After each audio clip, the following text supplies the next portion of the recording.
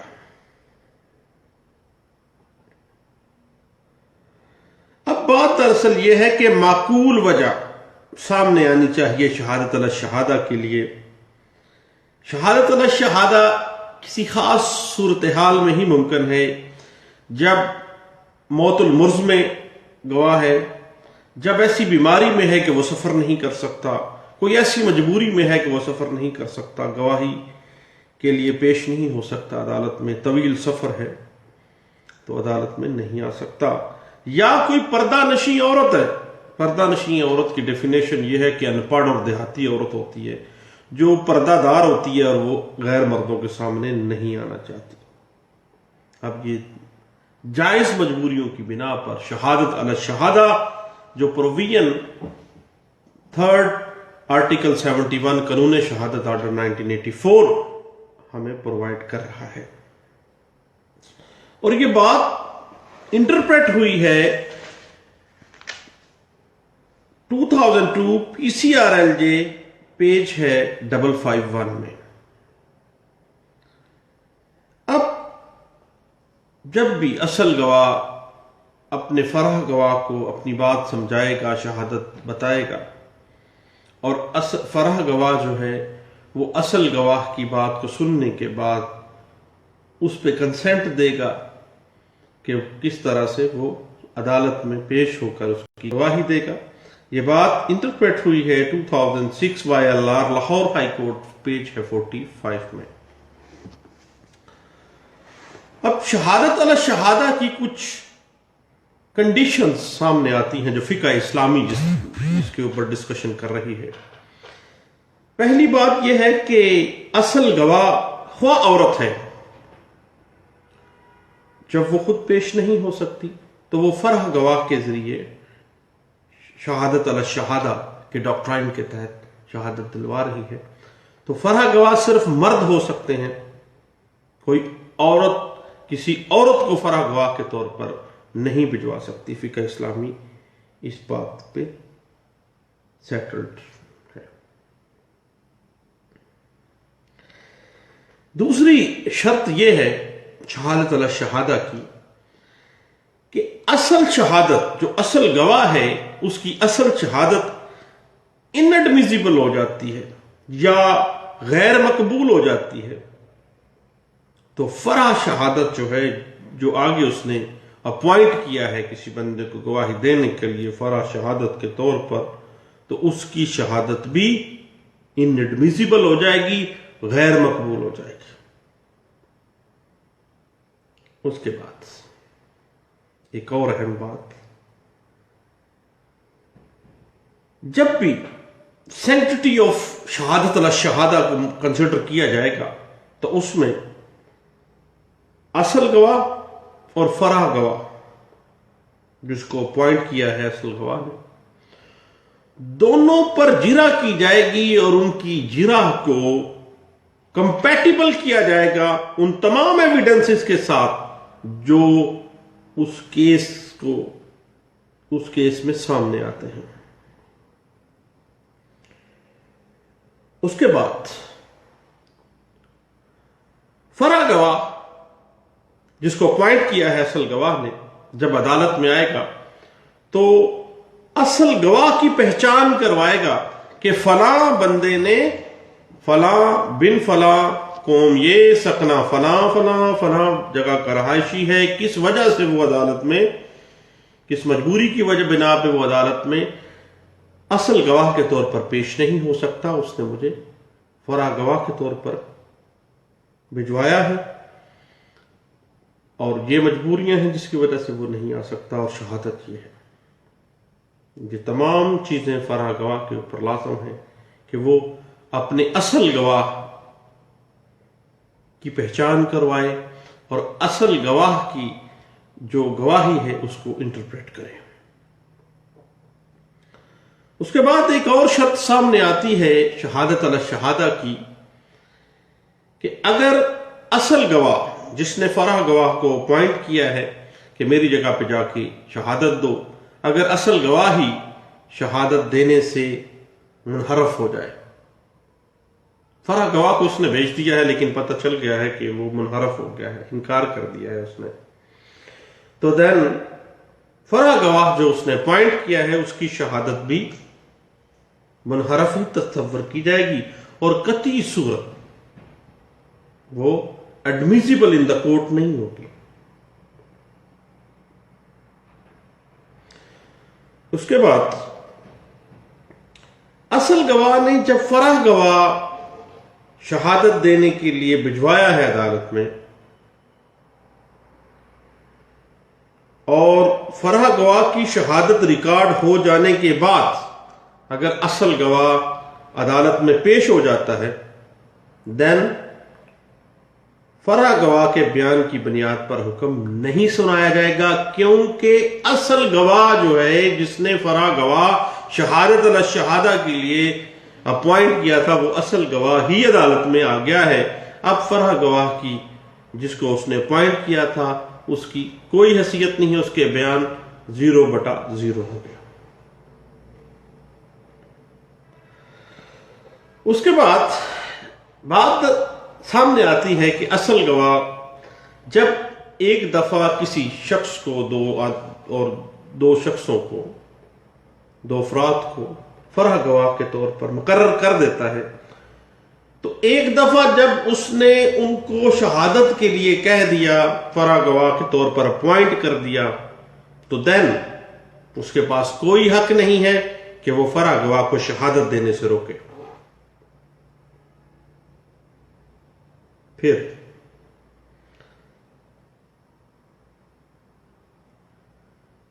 اصل گواہ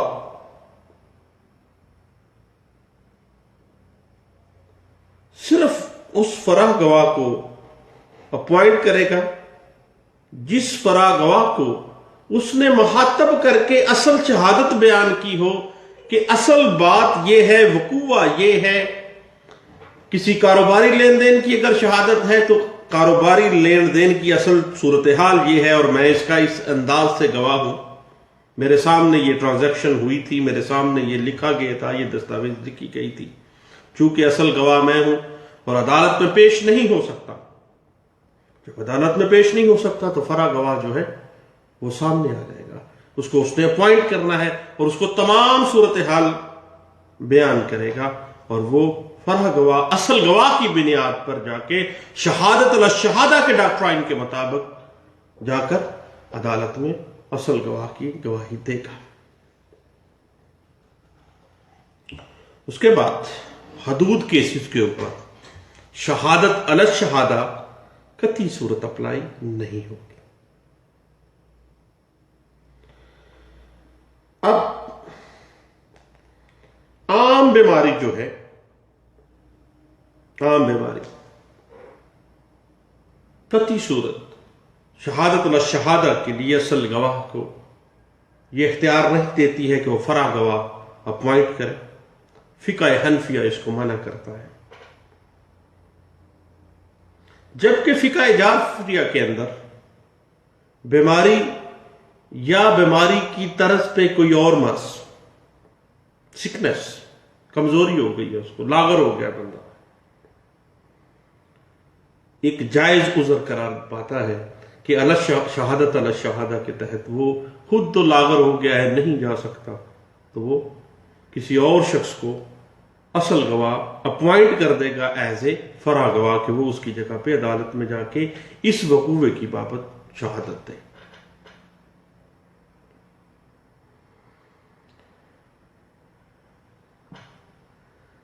اور فقہ اسلامیہ واضح کرتی ہے اور قانون شہادت آرڈر اس چیز کو جسٹیفائی بھی کرتی ہے کہ شہادت علی الشہادہ کا جو ڈاکٹرائن ہے وہ حدود اور قصاص کے مقدمات پر اپلائی نہیں ہوتا ہے۔ قصاص اور حدود کے مقدمات میں فقہ اسلامی بھی یہی کہتی ہے، اور قانون شہادت آرڈر اسی کو کمپلائی کر رہا ہے، اور کہتا ہے کہ ان مقدمات میں صرف اور صرف اصل شہادت ہی کنسیڈر کی جائے گی۔ شہادت علی الشہادہ، جس طرح hearsay evidence, no evidence, same as it is, شہادت علی الشہادہ کنسیڈر نہیں ہوگی۔ لیکن امام مالک رحمۃ اللہ علیہ اپنی فقہ کے اندر اس چیز کو جائز قرار دیتے ہیں کہ جب زنا کا کوئی معاملہ آ جائے اور کمپلیکیشن ہوں زنا کے معاملے میں، دین شہادت علی الشہادہ کنسیڈر کی جا سکتی ہے، اور قاضی جو ہے وہ شہادت علی الشہادہ کو ایڈمیسیبل شہادت کے ساتھ کے طور پر لے، لیکن شرط لگاتے ہیں کہ وہ اس کو کمپیٹیبل کرے، اس کی تائید دوسری شہادتوں کے ساتھ ہو رہی ہو۔ فقہ جعفریہ جو ہے وہ واضح کرتی ہے کہ شہادت علی الشہادہ ہر اس حق کے لیے جو سوٹ ہوتا ہے، جو حق عوام کا حق ہے، پبلک رائٹ ہے، اس کے لیے شہادت علی الشہادہ جو ہے وہ ایکسیپٹیبل ہونی چاہیے، ایڈمیسیبل ہونی چاہیے۔ یہ بات انٹرپریٹ ہوئی ہے ایک کیس لا جو رپورٹ کیا گیا ہے 1995 P C R L J page ہے 179 میں،